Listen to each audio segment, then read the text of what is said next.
নমস্কার, সোমনাথ পাল ইউটিউব চ্যানেলে আবারও আপনাদের সকলকে স্বাগত জানাই। আজকের গল্পের শহরের নিবেদন অমর কথাসাহিত্যিক শরৎচন্দ্র চট্টোপাধ্যায়ের ছোট গল্প অবাগীর স্বর্গ। সমগ্র গল্পটির পরিবেশনায় আছি আমি সোমনাথ। গল্পটি শেষ পর্যন্ত শোনার জন্য অনুরোধ করলাম। আশা করছি আপনারা সবাই শেষ পর্যন্ত এই গল্পটির সঙ্গে থাকবেন এবং আমাদেরকে অনেক অনেক অনেক ভালোবাসা দেবেন। তো বেশি কথা না বলে আজকে সরাসরি গল্পে ঢুকে যাচ্ছি। শুরু হচ্ছে গল্পের শহরের আজকের গল্প অভাগীর স্বর্গ। ঠাকুরদাস মুখুজ্জের বয়সী স্ত্রী 7 দিনের জ্বরে মারা গেলেন। বৃদ্ধ মুখোপাধ্যায় মহাশয় ধানের কারবারে অতিশয় সঙ্গতিপন্ন। তার 4 ছেলে ও 3 মেয়ে। ছেলে মেয়েদের ছেলেপুলে হইয়াছে। জামাইরা, প্রতিবেশীর দল, চাকর বাকর, সে যেন একটা উৎসব বাঁধিয়া গেল। সমস্ত গ্রামের লোক ধুমধামের শবযাত্রা ভিড় করিয়া দেখিতে আসিল। মেয়েরা কাঁদিতে কাঁদিতে মায়ের 2 পায়ে গাঢ় করিয়া আলতা এবং মাথায় ঘন করিয়া সিঁদুর লেপিয়া দিল। বধূরা ললাট চন্দন চর্চিত করিয়া বহুমূল্য বস্ত্রে শাশুড়ির দেহ আচ্ছাদিত করিয়া দিয়া আঁচল দিয়া তাহার শেষ পদধূলি মুছাইয়া লইল। পুষ্পে, পত্রে, গন্ধে, মাল্যে, কলরবে মনে হইল না এ কোনো শোকের ব্যাপার। এ যেন বড় বাড়ির গৃহিণী 50 বর্ষ পরে একবার নতুন করিয়া তাহার স্বামী গৃহে যাত্রা করিতেছেন। বৃদ্ধ মুখোপাধ্যায় শান্ত মুখে তাহার চিরদিনের সঙ্গিনীকে শেষ বিদায় দিয়া অলক্ষ্যে 2 ফোঁটা চোখের জল মুছিয়া শোকার্ত কন্যা ও বধূগণকে সান্ত্বনা দিতে লাগলেন। প্রবল হরিধ্বনিতে প্রভাত আকাশ আলোড়িত করিয়া সমস্ত গ্রাম একসঙ্গে চলিল। আরেকটি প্রাণী একটু দূরে দাঁড়িয়া থাকিয়া এই দলের সঙ্গী হইল। সে কাঙালির মা। সে তাহার কুটির প্রাঙ্গণের গোটাকয়েক বেগুন তুলিয়া এই পথে হাটে চলিয়াছিল। এই দৃশ্য দেখিয়া আর নড়িতে পারিল না। রহিল তাহার হাটে যাওয়া, রহিল তাহার আঁচলে বাঁধা বেগুন। সে চোখে জল মুছিতে মুছিতে সকলের পিছনে শ্মশানে আসিয়া উপস্থিত হইল। গ্রামের একান্তে গরুর নদীর তীরে শ্মশান ঘাট। সেখানেই পূর্বাহ্নে কাঠের ভাঁড়, চন্দনের টুকরা, ঘৃত, মধু, ধূপ, ধূনা প্রভৃতি উপকরণ সঞ্চিত হইয়াছিল। কাঙালির মা ছোট জাত, দুলের মেয়ে বলিয়া কাছে যাইতে সাহস পাইল না। তফাতে একটা উঁচু ঢিপির ওপর দাঁড়াইয়া সমস্ত অন্ত্যেষ্টিক্রিয়া প্রথম হইতে শেষ পর্যন্ত উৎসুক আগ্রহে চোখ মেলিয়া দেখিতে লাগিল। প্রশস্ত ও পর্যাপ্ত চিতার পরে যখন সব স্থাপিত করা হইল, তখন তাহার রাঙা পা দুখানি দেখিয়া তাহার চক্ষু জুড়াইয়া গেল। ইচ্ছা হইল ছুটিয়া গিয়া এক বিন্দু আলতা মুছাইয়া লইয়া মাথায় দেয়। বহুকণ্ঠের হরিধ্বনি সহিত পুত্রহস্তের মন্ত্রপুত অগ্নি যখন সংযোজিত হইল, তখন তাহার চোখ দিয়া ঝরঝর করিয়া জল পড়িতে লাগিল। মনে মনে বারংবার বলিতে লাগিল, ভাগ্যিমানী মা, তুমি স্বর্গে যাচ্ছ, আমাকেও আশীর্বাদ করে যাও। আমিও যেন এমনি কাঙালির হাতের আগুনটুকু পাই। ছেলের হাতের আগুন সে তো সোজা কথা নয়। স্বামী, পুত্র, কন্যা, নাতি নাতনি, দাস দাসী, পরিজন সমস্ত সংসার উজ্জ্বল করিয়া রাখিয়া এ যে স্বর্গারোহণ দেখিয়া তাহার বুক ফুলিয়া ফুলিয়া উঠিতে লাগিল। এই সৌভাগ্যের সে যেন আর ইয়ত্তা করিতে পারিল না। সদ্য প্রজ্বলিত চিতার অজস্র ধোঁয়া নীল রঙের ছায়া ফেলিয়া ঘুরিয়া ঘুরিয়া আকাশে উঠিতেছিল। কাঙালির মা ইহার মধ্যেই ছোট একখানি রথের চেহারা যেন স্পষ্ট দেখিতে পাইল। গায়ে তাহার কতই না ছবি আঁকা, চূড়ায় তাহার কত না লতাপাতা। ভিতরে কে যেন বসিয়া আছে। মুখ তাহার চেনা যায় না, কিন্তু সিথায় তাহার সিঁদুরের রেখা। পদতল দুটি আলতায় রাঙানো। ঊর্ধ্বদৃষ্টে চাহিয়া কাঙালির মায়ের 2 চোখে অশ্রুর ধারা বহিতেছিল। এমন সময় একটি 14-15 বছরের ছেলে তাহার আঁচলে টান দিয়া কহিল, এথায় দাঁড়িয়ে আছিস মা, ভাত রাঁধবি নে? মা চমকাইয়া ফিরিয়া চাহিয়া কহিল, রাঁধব ক্ষণ রে। হঠাৎ অঙ্গুলি নির্দেশ করিয়া ব্যাঘ্রস্বরে কহিল, দেখ দেখ বাবা, বামুন মা ওই রথে চড়ে স্বর্গে যাচ্ছে, দেখ দেখ। ছেলে বিস্ময়ে মুখ তুলিয়া কহিল, কই? ক্ষণকাল নিরীক্ষণ করিয়া শেষে বলিল, তুই খেপেছিস, ও তো ধোঁয়া। রাগ করিয়া কহিল, বেলা দুপুর বাজে, আমার বোধহয় খিদে পায় না বুঝি। এবং সঙ্গে সঙ্গে মায়ের চোখে জল লক্ষ্য করিয়া বলিল, বামনদের গিন্নি মরেছে, তুই কেন কেঁদে মরছিস মা? কাঙালির মার এতক্ষণে হুঁশ ফিরিল। পরের জন্য শ্মশানে দাঁড়াইয়া এভাবে অশ্রুপাত করায় সে যে মনে মনে লজ্জা পাইল, এমনকি ছেলের অকল্যাণের আশঙ্কায় মুহূর্তে চোখ মুছিয়া ফেলিয়া একটুখানি হাসিবার চেষ্টা করিয়া বলিল, কাঁদব কিসের জন্যে রে? চোখে ধো লেগেছে বই তা তো নয়।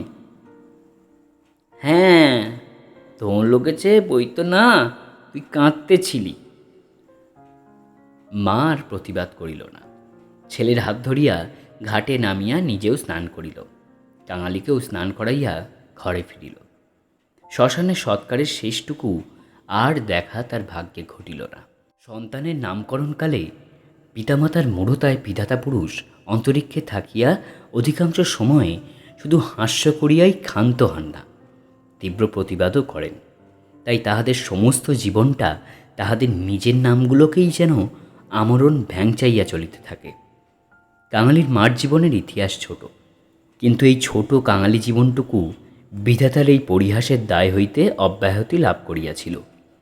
তাহাকে জন্ম দিয়া মা মরিয়াছিল, বাপ রাগ করিয়া নাম দিল অভাগী। মা নাই, বাপ নদীতে মাছ ধরিয়া বেড়ায়, তাহার না আছে দিন না আছে রাত। তবু যে কি করিয়া ক্ষুদ্র অভাগী একদিন কাঙালির মা হইতে বাঁচিয়া রহিল, সে এক বিস্ময়ের বস্তু। যাহার সহিত বিবাহ হইল তাহার নাম রসিক বাঘ। বাঘের অন্য বাঘিনীও ছিল, ইহাকে লইয়া সে গ্রামান্তরে উঠিয়া গেল। অভাগী তাহার অভাগ্য এবং শিশুপুত্র কাঙালিকে লইয়া গ্রামেই পড়িয়া রহিল। তাহার এই কাঙালি বড় হইয়া আজ 15 পা দিয়াছে, সবেমাত্র বেতের কাজ শিখিতে আরম্ভ করিয়াছে। অভাগীর আশা হইয়াছে আরও বছরখানেক তাহার অভাগ্যের সহিত জুঝিতে পারিলে দুঃখ ঘুচিবে। এ দুঃখ যে কি, যিনি দিয়াছেন তিনি ছাড়া আর কেহই জানেন না। কাঙালি পুকুর হইতে আঁচাইয়া আসিয়া দেখিল তাহার পাতের ভুক্তাবশেষ মা একটা মাটির পাত্রে ঢাকিয়া রাখিতেছে। আশ্চর্য হয়ে জিজ্ঞাসা করিল, তুই খেলি না মা? বেলা গড়িয়ে গেছে রে বাবা, এখন আর খিদে নেই। ছেলে বিশ্বাস করিল না। না, খিদে নেই বই কি, কই দেখি তোর হাঁড়ি। এই ছলনায় বহুদিন কাঙালির মা কাঙালিকে ফাঁকি দিয়া আসিয়াছে। সে হাঁড়ি দেখিয়া তবেই ছাড়িল। তাহাতে আর একজনের মতো ভাত ছিল।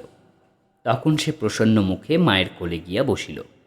এই বয়সের ছেলে সচরাচর এরূপ করে না, কিন্তু শিশুকাল হইতে বহুকাল যাবৎ সে রুগ্ন ছিল বলিয়া মায়ের ক্রোধ ছাড়িয়া বাহিরের সঙ্গী সাথীদের সহিত মিশিবার সুযোগ পায় নাই। ওইখানে বসিয়াই তাহাকে খেলাধুলার স্বাদ মিটাইতে হইয়াছে। এক হাতে গলা জড়াইয়া মুখের ওপর মুখ রাখিয়া কাঙালি চকিত হইয়া রহিল। মা, তোর যে গা গরম, কেন তুই অমন রোদে দাঁড়িয়ে মরা পুরানো দেখতে গেলি? কেন আবার নেমে এলি? মরা পুরানো কি তুই? মা শশব্যস্ত হইয়া ছেলের মুখে হাত চাপা দিয়া কহিল, ছি বাবা, মরা পুরানো বলতে নেই, পাপ হয়। সতীলক্ষ্মী মা ঠাকুরুন রথে করে স্বর্গে গেলেন। ছেলে সন্দেহ করিয়া কহিল, তোর এক কথা মা, রথে চড়ে কেউ কি আবার স্বর্গে চায় নাকি? মা বলিল, আমি যে চোখে দেখিনু কাঙালি, বামুন মা রথের উপরে বসে তিনার রাঙা পা দুখানি যে সবাই চোখ মেলে দেখলে রে। সবাই দেখলে? হ্যাঁ, সবাই দেখলে। কাঙালি মায়ের বুকে ঠেস দিয়া বসিয়া ভাবিতে লাগিল। মাকে বিশ্বাস করাই তাহার অভ্যেস। বিশ্বাস করিতেই সে শিশুকাল হইতে শিক্ষা করিয়াছে। সেই মা যখন বলিতেছে সবাই চোখ মেলিয়া এত বড় ব্যাপার দেখিয়াছে, তখন অবিশ্বাস করবার আর কিছুই নাই। খানিক পরে আস্তে আস্তে কহিল, তাহলে তুইও তোমার স্বর্গে যাবি? বিন্দির মা সেদিন রাখালের পিসিকে বলতেছিল, ক্যাংলার মার মতো সতীলক্ষ্মী আর তুলে পারায়নি। কাঙালির মা চুপ করিয়া রহিল। কাঙালি তেমনি ধীরে ধীরে কইতে লাগিল, বাবা যখন তোকে ছেড়ে দিলে তখন তোরে কত লোকে তো নিকে করতে সাদাসাদি করলে, কিন্তু তুই বললি না। বললি কাঙালি বাঁচলে আমার দুঃখ ঘুচবে, আবার নিকে করতে যাব কিসের জন্যে? আমার তুই নিকে করলে আমি কোথায় থাকতুম? আমি হয়তো না খেতে পেয়েই একদিন মরে যেতুম। মা ছেলেকে দুই হাতে বুকে চাপিয়া ধরিল। বস্তুত সেদিন তাহাকে এই পরামর্শ কম লোকে দেয় নাই, এবং যখন সে কিছুতেই রাজি হইল না তখন উৎপাত উপদ্রবও তাহার প্রতি সামান্য হয় নাই। সেই কথা স্মরণ করিয়া অভাগী চোখ দিয়া জল পড়িতে লাগিল। ছেলে হাত দিয়া চোখ মুছাইয়া দিয়া বলিল, ক্যাঁতাটা পেতে দেবো মা, শুবি? মা চুপ করিয়া রহিল। কাঙালি মাদুর পাতিল, কাঁথা পাতিল, মাচার উপর হইতে ছোট বালিশটি পাড়িয়া দিয়া হাত ধরিয়া তাহাকে বিছানায় টানিয়া লইয়া যাইতে মা কহিল, কাঙালি, আজ তোরার কাজে গিয়ে কাজ নেই। কাজ কামাই করিবার প্রস্তাব কাঙালির খুব ভালোই লাগিল, কিন্তু কহিল, জলপানের পয়সা দুটো তো তাহলে দেবে না মা? না দিকে, আয় আজ তোকে রূপকথার কথা বলি। আর প্রলুব্ধ করিতে হইল না। কাঙালি তৎক্ষণাৎ মায়ের বুক ঘেঁষিয়া শুইয়া পড়িল। বলিল, বল তাহলে, রাজপুত্তুর, কোটালপুত্তুর আর সেই পক্ষীরাজ ঘোড়ার কথা বল বল। অভাগী রাজপুত্তুর, কোটালপুত্তুর আর পক্ষীরাজ ঘোড়ার কথা দিয়া গল্প আরম্ভ করিল। এ সকল তাহার পরের কাছে কতদিনের শোনা এবং কতদিনের বলা উপকথা। কিন্তু মুহূর্ত কয়েক পরে কোথায় গেল তাহার রাজপুত্তুর, কোথায় গেল তাহার কোটালপুত্তুর? সে এমন উপকথা আরম্ভ করিল যাহা পরের কাছে তাহার শেখা নয়, নিজের সৃষ্টি। জ্বর তাহার যত বাড়িতে লাগিল, যত উষ্ণ রক্তস্রোত মস্তিষ্কে বাহিতে লাগিল, ততই সে নব নব উপকথার ইন্দ্রজাল রচনা করিয়া চলিতে লাগিল। তাহার বিরাম নাই, বিচ্ছেদ নাই। কাঙালির স্বল্প দেহ বারবার রোমাঞ্চিত হইতে লাগিল। ভয়ে, বিস্ময়ে, পুলকে সে সজোরে মায়ের গলা জড়াইয়া তাহার মুখের মধ্যে যেন মিশিয়া যাইতে চাহিল। মা! বাইরে বেলা শেষ হইল, সূর্য অস্ত গেল। সন্ধ্যার ম্লান ছায়া গাঢ়তর হইয়া চরাচর ব্যাপ্ত করিল, কিন্তু ঘরের মধ্যে আজ আর দীপ জ্বলিল না। গৃহস্থের শেষ কর্তব্য সমাধা করিতে কেহ উঠিল না। নিবিড় অন্ধকারে কেবল রুগ্ন মাতার অবাধ গুঞ্জন নিস্তব্ধ পুত্রের কর্ণে সুধাবর্ষণ করিয়া চলিতে লাগিল। সে সেই শ্মশান ও শ্মশান যাত্রীর কাহিনী, সেই রথ, সেই রাঙা পাদুটি, সেই তার স্বর্গে যাওয়া। কেমন করিয়া শোকার্ত স্বামী শেষ পদধূলি দিয়া কাঁদিয়া বিদায় দিলেন, কি করিয়া হরিধ্বনি দিয়া ছেলেরা মাতাকে বহন করিয়া লইয়া গেল। তারপরে সন্তানের হাতের আগুন। সে আগুন তো আগুন নয় কাঙালি, সে তো হরি। তার আকাশ জোড়া ধুঁয়ো তো ধুঁয়ো নয় বাবা, সে তো স্বর্গের রথ। কাঙালি চরণ, বাবা আমার। কেন মা? তোর হাতের আগুন যদি পাই বাবা, রামন মার মতো আমিও তো স্বর্গে যেতে পারবো। কাঙালি অস্ফুটে শুধু কহিল, যা, বলতে নেই। মা সে কথা বোধ করি শুনিতে পাইল না। তপ্ত নিঃশ্বাস ফেলিয়া বলিতে লাগিল, ছোট জাত বলে তখন কিন্তু কেউ ঘেন্না করতে পারবে না, দুঃখী বলে কেউ ঠেকিয়েও রাখতে পারবে না। ইস, ছেলের হাতের আগুন, রথকে যে আসতেই হবে কাঙালি। ছেলে মুখের ওপর হাত রাখিয়া ভগ্নকণ্ঠে কহিল, বলিস নে মা, বলিস নে, আমার বড্ড ভয় করে। মা কহিল, আর দেখ কাঙালি, তোর বাবাকে না তুই ধরে আনবি, অমনি যেন পায়ের ধুলা মাথায় দিয়ে আমাকে বিদায় দেয়। হ্যাঁ, অমনি আলতা, মাথায় সিঁদুর দিয়ে। কিন্তু কে বা দেবে? তুই দিবি না রে কাঙালি। তুই আমার ছেলে, তুই আমার মেয়ে, তুই আমার সব। বলিতে বলিতে সে ছেলেকে একবার বুকে চাপিয়া লইয়া কাঁদিতে লাগিল। অভাগীর জীবননাট্যের শেষাঙ্ক পরিসমাপ্ত হইতে চলিল। বিস্মৃতি বেশি নয়, সামান্যই। বোধ করি ৩০টা বৎসর আজও পার হইছে কি হয় নাই। শেষও হইল তেমনি সামান্যভাবে। গ্রামে কবিরাজ ছিল না, ভিন গ্রামে তাহার বাস। কাঙালি গিয়া কাঁদাকাটি করিল, হাতে পায়ে পড়িল। শেষে ঘটি বাঁধা দিয়া তাহাকে ১ টাকা প্রণামী দিল। তিনি আসিলেন না, গোটাচারেক বড়ি দিলেন। তাহার কত কি আয়োজন! খল, মধু, আদার সত্ত্ব, তুলসী পাতার রস। কাঙালির মা ছেলের প্রতি রাগ করিয়া বলিল, কেন তুই আমাকে না বলিয়ে ঘটি বাঁধা দিতে গেলি বাবা? হাত পাতিয়া বড়িকটি গ্রহণ করিয়া মাথায় ঠেকাইয়া উনানে ফেলিয়া কহিলেন, ভালো হইতো এতেই হব। বাগদি দুলের ঘরে কেউ কখনো ওষুধ খেয়ে বাঁচে না। ৩ ২ ৩ এমনি গেল। প্রতিবেশীরা খবর পাইয়া দেখিতে আসিল। যে যাহার মুষ্টিযোগ জানিত। হরিণের শিং ঘষা জল, গেঁটে করি পুড়াইয়া, মধু মাড়াইয়া চাটাইয়া দেওয়া ইত্যাদি অব্যর্থ ঔষধের নানা সন্ধান দিয়া যে যাহার কাজে গেল। ছেলে মানুষ কাঙালি ব্যতিব্যস্ত হইতে উঠিতে মা তাহাকে কাছে লইয়া কহিল, কুবরেজের বড়িতে কিছু হবে না বাবা, আর ওষুধেও কাজ হবে। আমি এমনি ভালো হব। কাঙালি কাঁদিয়া কহিল, তুই বড়ি খেলি না মা, উনুনে ফেলে দিলি, এমনি করে কেউ সারে? আমি এমনিই সেরে যাব রে। তার চেয়ে তুই দুটো ভাত ফুটিয়ে খা দেখি। আমি একটু চেয়ে দেখি। কাঙালি প্রথমে একটু অপটু হস্তে ভাত রাঁধিতে প্রবৃত্ত হইল। না পারিল ফ্যান ঝাড়িতে, না পারিল ভালো করিয়া ভাত পাড়িতে। উনান তাহার জ্বলে না, ভিতরে জল পড়িয়া ধোঁয়া হয়। ভাত ঢালিতে চারিদিকে ছড়াইয়া পড়ে। মায়ের চোখ ছলছল করিয়া আসিল। নিজে একবার উঠিবার চেষ্টা করিল, কিন্তু মাথা সোজা করিতে পারিল না, শয্যায় লুটিয়া পড়িল। খাওয়া হইয়া গেলে ছেলেকে কাছে লইয়া কি করিয়া কি করিতে হয় বিধিমতে উপদেশ দিতে গিয়া তাহার ক্ষীণ কণ্ঠ থামিয়া গেল। চোখ দিয়া কেবল অবিরল ধারে জল পড়িতে লাগিল। গ্রামের ঈশ্বরনাপিত নারী দেখিতে জানিত।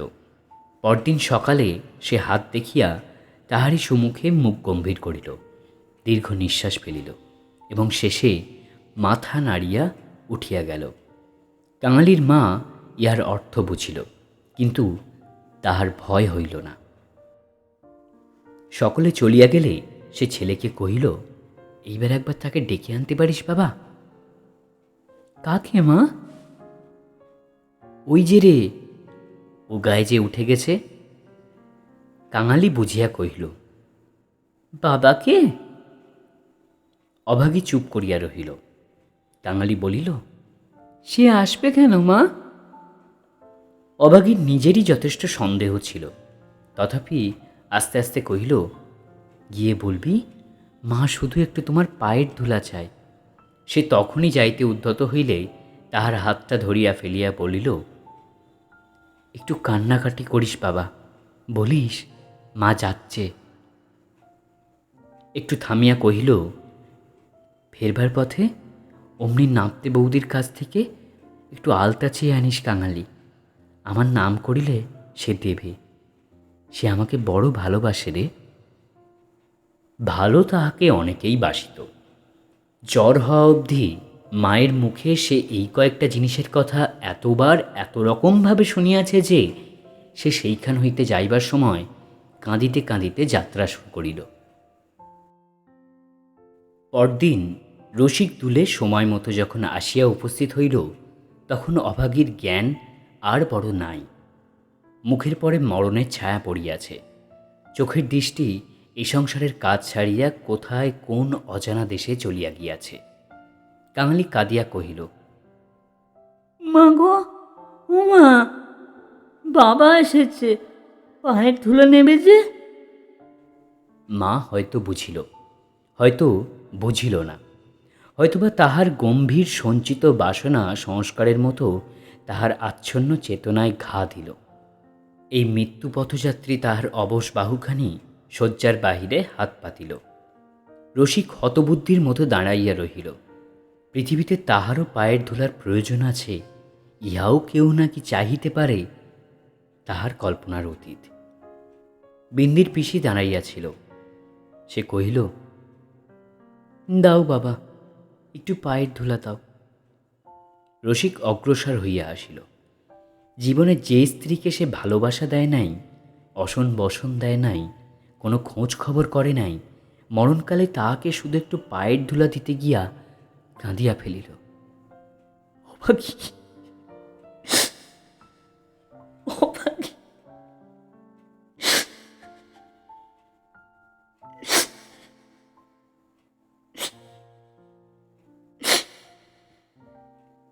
রাখালের মা বলিল, এমন সতীলক্ষ্মী বামুন কায়েতের ঘরে না জন্মে ও আমাদের দুলের ঘরে জন্মালো কেন? এইবার ওর একটু গতি করে দাও বাবা। চ্যাংলার হাতের আগুনের লোভে ও যে প্রাণটা দিলে।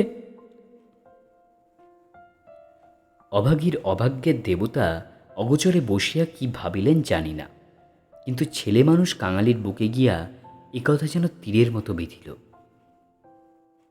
সেদিন দিনের বেলাটা কাটিল, প্রথম রাত্রিটাও কাটিল, কিন্তু প্রভাতের জন্য কাঙালির মা আর অপেক্ষা করিতে পারিল না। কি জানি এত ছোট জাতের জন্য স্বর্গের রথের ব্যবস্থা আছে কিনা, কিংবা অন্ধকারে পায়ে হাঁটিয়াই তাদের রওনা হইতে হয়। কিন্তু এটা বোঝা গেল, রাত্রি শেষ হইতে না হইতেই এ দুনিয়া সে ত্যাগ করিয়াছে। কুটির প্রাঙ্গণে একটা বেলগাছ, একটা কুড়ুল চাহিয়া আনিয়া রসিক তাহাতে ঘাত দিয়াছে কি দেয় নাই, জমিদারের দারোয়ান কোথা হইতে ছুটিয়া আসিয়া তাহার গালে একটা চর কষাইয়া দিল। কুড়ুল কাড়িয়া লইল। শালা, এ কি তোর বাপের গাছ আছে যে কাটতে লেগেছিস? রসিক গালে হাত বুলাইতে লাগিল। কাঙালি কাঁদো কাঁদো হইয়া বলিল, বাহ, এ যে আমার মায়ের হাতে পোতা গাছ, দারোয়ানজি, বাবাকে খামোকা তুমি মারলে কেন? হিন্দুস্থানি দারোয়ান তাহাকে একটা অশ্রাব্য গালি দিয়া মারিতে গেল, কিন্তু সে নাকি তাহার জননীর মৃতদেহ স্পর্শ করিয়া বসিয়াছিল, তাই অশৌচের ভয়ে তাহার গায়ে হাত দিল না। হাঁকাহাঁকিতে ভিড় জমিয়া উঠিল। কেহই অস্বীকার করিল না যে বিনা অনুমতিতে রসিকের গাছ কাটিতে যাওয়াটা ভালো হয় নাই। তাহারাই আবার দারোয়ানজির হাতে পায়ে পড়িতে লাগিল। তিনি অনুগ্রহ করিয়া যেন একটা হুকুম দেন, কারণ অসুখের সময় যে কেহ দেখিতে আসিয়াছিল কাঙালির মা তাহারই হাতে ধরিয়া তাহার শেষ অভিলাষ ব্যক্ত করিয়াছে। দারোয়ান বলিবার পাত্র নহে। সে হাত মুখ নাড়াইয়া জানাইল, এ সকল চালাকি আমার কাছে খাটিবে না। জমিদার স্থানীয় লোক নহেন, গ্রামে তাহার একটা কাছারি আছে, গোমস্তা অধর রায় তাহার কর্তা। লোকগুলো যখন হিন্দুস্থানিটার কাছে গিয়ে ব্যর্থ অনুনয় বিনয় করিতে লাগিল, কাঙালি ঊর্ধ্ব নিঃশ্বাসে দৌড়াইয়া একেবারে কাছারি বাড়িতে আসিয়া উপস্থিত হইল। সে লোকের মুখে মুখে শুনিয়াছিল পিয়াদারা ঘুষ লয়। তাহার নিশ্চয় বিশ্বাস হইল, অত বড় অসঙ্গত অত্যাচার কথা যদি কর্তার গোচর করিতে পারে, তো ইহার প্রতিবিধান না হইয়া পারে না। হায় রে অনভিজ্ঞ! বাংলাদেশের জমিদার ও তাহার কর্মচারীকে সে চিনিত না। সদ্যমাতৃহীন বালক শোকে ও উত্তেজনায় উদ্ভ্রান্ত হইয়া একেবারে ওপরে উঠিয়া আসিয়াছিলেন। জমিদার বিস্মিত ও ক্রুদ্ধ হইয়া কহিলেন, কে রে? আমি কাঙালি। দারোয়ানজি আমার বাবাকে না মেরেছে। বেশ করেছে। হারামজাদা খাজনা দেয়নি বুঝি? কাঙালি কহিল, না বাবু মশাই, আমার বাবা গাছ কাটতেছিল, আমার মা মরেছে।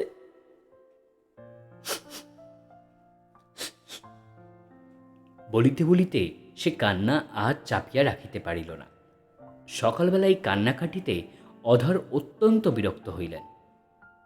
ছোঁড়াটা মরা ছুঁইয়া আসিয়াছে, কি জানি এখানকার আবার কিছু ছুঁইয়া ফেলিল নাকি। ধমক দিয়া বলিলেন, মা মরেছে তো যা, নিচে নেমে দাঁড়া। ওরে, কে কোথায় আছিস? এখানে একটু গোবর জল ছড়িয়ে দে। কি জাতের ছেলে তুই? কাঙালি সভয়ে প্রাঙ্গণে নামিয়া দাঁড়াইয়া কহিল, আমি দুলে। অধর কহিলেন, দুলে? দুলের মরার কাঠ কি হবে শুনি? কাঙালি বলিল, মা যে আমায় আঙুন দিতে বলে গেছে। তুমি জিজ্ঞেস করো না বাবু মশাই, মা যে সবাইকে বলে গেছে, সকালে শুনেছে যে।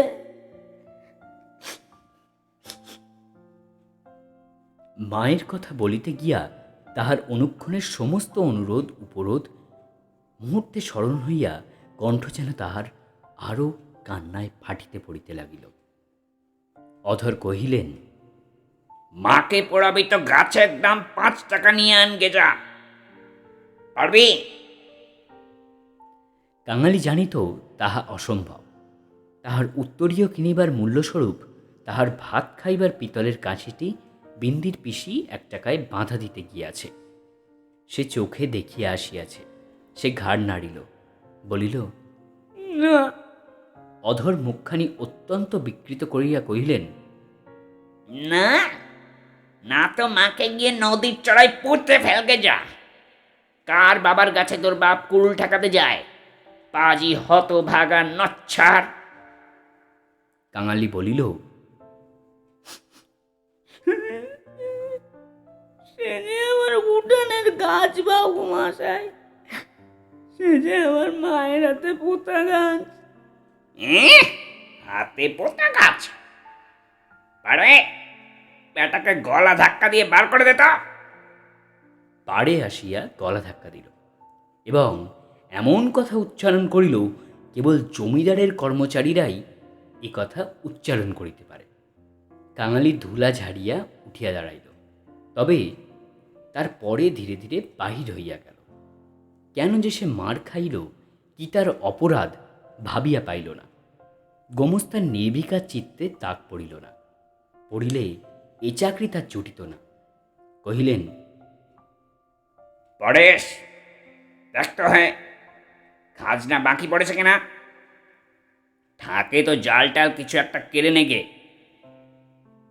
হারামজাদা পালাতে পারে। মুখুজ্জে বাড়ির শ্রাদ্ধের দিন। মাঝে কেবল একটা দিন মাত্র বাকি। সমারোহের আয়োজন গৃহিণীর উপযুক্ত করিয়াই হইতেছে। বৃদ্ধ ঠাকুরদাস নিজে তত্ত্বাবধান করিয়া ফিরিতেছিলেন। কাঙালি আসিয়া তাহার সম্মুখে দাঁড়াইল, কহিল, ঠাকুর মশাই, আমার মা মরে গেছে। তুই কে? কি চাস তুই? আমি কাঙালি। মা বলে গেছে যে নাকি আগুন দিতে। তা দিগে না, কে বারণ করেছে? কাছারির ব্যাপারটা ইতিমধ্যে মুখে মুখে প্রচারিত হইয়া পড়িয়াছিল।